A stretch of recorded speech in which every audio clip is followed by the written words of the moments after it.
Is tied up at 2 apiece. Game 5 tipping off in Milwaukee tonight. The Hawks able to pull it off Tuesday without Trae Young. Injuries, though, do remain the focus tonight. Trae Young, Clint Capella, both listed as questionable for the Hawks. Meanwhile, Giannis is listed as doubtful for the Bucks. So, Keyshawn, who is the most important player in Game 5 tonight? I think it's Lemon Pepper Lou Williams. I think that is the most important guy, especially if Trae Young can't go or Trae Young is hobbled to a degree. I think Lou Williams came out, started that game, did a terrific job, dropping 20-plus points on the Bucks. If he can continue to do that, I think a lot of us have seen him in a secondary role as coming off the bench. But now, as a starter, he can do the same things he was doing coming off the bench, only he's a starter. It's very important because he knows how to play. He's a high-volume scorer. He plays defense at times. But scoring is so important. Getting half of what Trae Young can get you goes a long ways. That's why he's the most important player for me. Definitely for Atlanta, Key, but I'm going to say the most important player in Game 5 is not Lou Williams, although I love the lemon pepper reference, well done by you. It's not Chris Middleton, who has to step up in the absence of Giannis Antetokounmpo. To me, it's got to be Brook Lopez. You can't be big like a statue and play like a statue like we saw from him in Game 4. And you could say that about the whole Bucks team, where Trae Young's not out there. That's a chance to go for the kill, and they never had the lead in that game. If you're Brook Lopez, you have the ability, not just shooting threes, but scoring inside and taking that pressure off Chris Middleton and Drew Holiday. Why are you not doing that if you're Brook Lopez? You have ability. You don't need to just stand out there and jack up threes all the time. That should come within the offense. But when you post up, there's nobody out there that should have the ability to guard you and also rim protect, like we've seen from him at times. I expect Chris Middleton is going to be terrific. I don't care who's guarding him. But if you're Brook Lopez, this is your chance to say, hey, I'm getting a double-double tonight. They can't stop me on the inside. I'm not just going to stand out there and take the easy way out and make threes. If he has any kind of force with his height and his ability to go inside and put fouls on Clint Capella and the interior of that line of the Atlanta Hawks, he makes things a lot easier for Chris Middleton and for his coach Mike Budenholzer. Do I expect that he's going to do that? I have my doubts about that because I've seen Brook Lopez just stay out there and wait for the basketball. Dude, you got to demand the basketball. You got to be that important player, to be that Robin to the Batman that's going to be Chris Middleton. If you don't do that, then you're expecting other people to do that. Then that says a lot about you, Brook Lopez, and it doesn't say anything good if you take a step back instead of taking a step forward when I know you have the capability and the ability to do that in an important game in the Game 5 for the Milwaukee Bucks. Bogdanovich is there along the way as well as Lou Williams. So he's healthy now. His high volume shooting, spreading the floor, that gives them all sorts of problems on the Bucks end. Plus, when you think about Milwaukee and Coach Bud and some of the things and adjustments he's been able to not make for Milwaukee is problematic too. So he becomes an important part of what could potentially take place tonight from a coaching standpoint. Can you somehow figure out how to get Drew Holiday involved? Can Drew Holiday come up to the party and account for that $100+ million that they gave him to be the star player since coming over from New Orleans? That's an issue that have been for the Bucks. Let's see where that goes as an important player in this game tonight. And that's why with Coach Bud, that's why I picked the Hawks to win in 6 before the series got started, because I didn't trust him that if things got tight, that he would be able to dial up the right play or have the right kind of motivation. Because look at the guy on the other side, Nate McMillan. They knew they were not going to have Trae Young in Game 4, and those guys came out there ready to fight and win. And Coach Budenholzer and Milwaukee took a step back. Now you're not going to have Giannis in Game 5. Does anybody inside and outside of Milwaukee trust that Coach Budenholzer is going to have the right kind of plays and the right kind of mindset to help your basketball team? Until I actually see that, I'm not buying it. And that's why before the series got started, I picked the Hawks to win in 6. I trusted Nate McMillan, what he's been able to do taking over this franchise in the middle of the year. And I give the Hawks a lot of credit, Key and Charlie. They did not keep a mistake in the building with Lloyd Pierce. Lloyd Pierce is a nice guy, but when you're 14-20 and players don't want to play for you, at a certain point you can't keep that mistake in the building. They bring in Nate McMillan, which makes the Pacers look foolish because they made him a scapegoat last year, and now they're on another coach after Nate McMillan. He had that team always prepared and always ready with next man up. They lost Trae Young, no problem. They win Game 4. They lose DeAndre Hunter in the series before. They beat Philadelphia to get to this point. So that's why I didn't trust Mike Budenholzer, because I know what Nate McMillan can do. I have not seen it from Mike Budenholzer unless things are so much in his favor being the front runner. When things are tight and that pressure is there, it seems that he's too nice of a guy to have people have trust in him in a tight situation when it comes to his coaching acumen.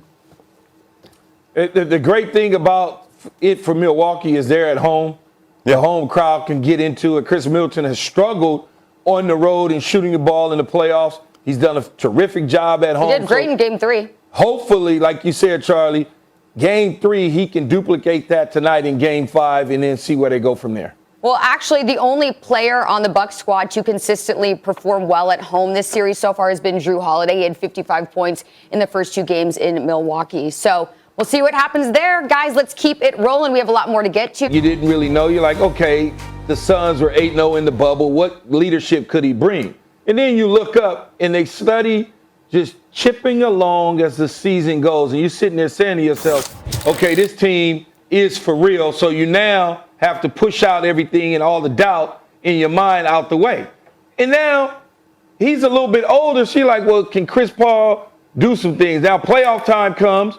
He hurts his shoulder. That becomes problematic. He stays in the game.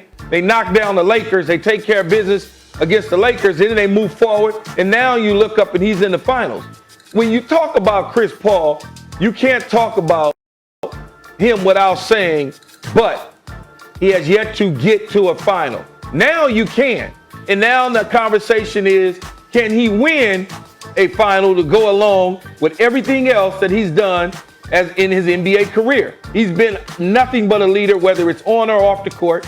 And so you can tell based on the 2 games he missed that he led this team prior to missing those 2 games because they took whatever little bit that he gave them and applied it to be able to go up 2-0. And when they went up 2-0 and he came back in that first game and things was a little bit slow and people was questioning whether or not it was the right mix and chemistry at that point in time. And now you can see why he got back on the floor, dropping 41 points on their head and getting out of there against the team that he used to play for. So I'm sure it was bittersweet, but he still got to give me them tears. Well, he's not going to cry. He's a damn good number 1, Keyshawn. So you may want those tears, my brother, but you're not going to get them with all 123 postseason games he finally gets to the NBA Finals. 2 things. Number 1, State Farm premiums are going to go up because of what Chris Paul's able to do, getting his team to the NBA Finals for the first time in his career. So that's number 1. But number 2, his legacy didn't need to be proved anything to me, and here's why.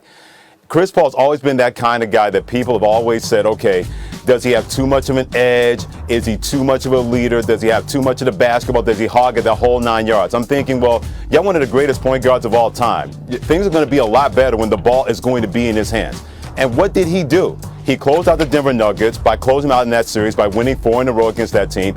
And then when they had to have it last night, it's one thing to have 41. You put a 41 burger against the Clippers, but you go 7 of 8 from the 3-point line. You also have no turnovers in 35 minutes of action when you control everything. They tried everything possible to stop you. And I can't even imagine, Charlie and Keyshawn, what the narrative would have sounded like if they did not win this series, because I firmly believe if they did not win Game 6 last night, I could see the Phoenix Suns losing in 7 because that pressure would have been immense. I don't know if they've been able to handle it very well. And for the first time, the Clippers would not have to worry about pressure being on them when it comes to a playoff series because everybody was waiting for that team to clip, and they didn't do it. They fought hard. So for me, his performance have to prove anything to me. He's been a top 5 point guard on my list all time in the history of the NBA. But I'm glad that he was able to get through and break through, Key and Charlie, because if he didn't, if they had lost a 3-1 lead to his former team, I can't even imagine what that narrative would have sounded like next to people saying, yep, that's why Chris Paul can never do it. He was never able to do it because he had a 3-1 lead with a team better than the Clippers without Kawhi Leonard, and they were not able to get the NBA Finals with everything on their side in this series. Well, you should never worry about the narrative as a professional player because everybody's got something to say. I think his body of work speaks for itself. There's no question about it. That's one of the reasons Chris Paul said, don't even talk to me about 3-1 because we have business to finish. And so when you look at it, he was able to deliver the goods in the brightest moments. Go to a few games. The sunniest moments, if you will. Or the sunniest moments, if that's a good one there, Charlie. If you look at it, though, the big-time players in situations, not all finished the deal. But when Kevin Durant's back was against the wall, he basically came out when he was the Lone Ranger and dropped 40-plus on their head, in Milwaukee's head. When you think about Paul George, everybody was talking negative about him. PG didn't have Kawhi. He came out and did his work and dropped 40. I mean, when we start to look at that sort of thing with veteran players that know what it will take to get things done, Chris Paul did it again last night. Okay, down the stretch, the Clippers closed the gap, I think, to about 7 points. He turned on the gas. He had 14 of the 16 points in that stretch. That shows you leadership.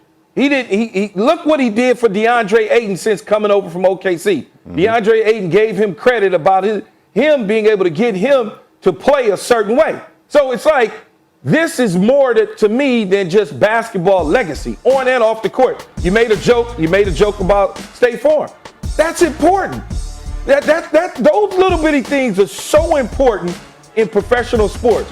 What are you on and off the court? What are you in your community? And he's been nothing but the best. Keyshawn, I'll echo this standpoint, what you had to say from when it comes to Chris Paul this way. I think people seem to forget how many times he's had those clutch kind of moments when he played the Houston Rockets. They didn't get the NBA Finals, and everybody pointed the finger at him saying it was your fault. And everybody was saying, well, wait a minute. The reason that you were even in competition with Golden State was when Chris Paul was going off, they couldn't guard him. They had a hard time guarding him. And then when he got injured, they weren't the same basketball team. But they blamed him for that. When things didn't go well with the Clippers, he was there for 6 years. When things went haywire at the end, plenty of people pointed the finger at him thinking, well, the reason you were competitive and people even talking about you in that way was because of what Chris Paul brought to the table. People forgot about that, or they wanted to forget about that, because there are plenty of people out there that did not want to see Chris Paul ever get to the NBA Finals. Even last night, when he made Patrick Beverley give him the two-hand shove because Patrick Beverley pulled that punk move because he was so frustrated that Chris Paul gave him that business. He gave him that church in the fourth quarter, and there was nothing that Patrick Beverley could do about it, and he had no other recourse but to get in touch with his inner bouncer at the end of the night, throwing people out of the club because Chris Paul's putting it on him. So Chris Paul's able to do that to Patrick Beverley because so many people did not want Chris Paul to get to the NBA Finals. They wanted to have that conversation. Yeah, great point guard, great player, can never get it done in key moments. He had done that before. It shouldn't have taken last night for people to remember how many clutch moments Chris Paul's had in his NBA career, even though this performance finally put him over the top in terms of getting the NBA Finals for the first time in his Hall of Fame career. I wonder what he said to Patrick I didn't Beverley. look like he said anything. I think Patrick Beverley was just salty. No, he said something. He said something. I'm gonna ask CP3 when I see him. Yeah, what please. did you say? Please ask. You know what it is? He says something that when you say you're at a barbecue and it's a relative you don't like and you mention something, then they throw potato salad at you. That was along those lines from Chris Paul. He said something that Patrick Beverley did not want to get past because he was right.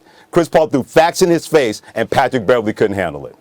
Well, look, Chris Paul is unbothered at this point because right now the Suns are the first team in history to miss the postseason for the past 10 seasons and then make the NBA Finals. And not only that, but of course, this is Chris Paul's first Finals appearance in his career. But the drought does continue for the Clippers and now stands at 51 years of missing the NBA Finals. So, Freddie, what is the key for the Clippers title run next season?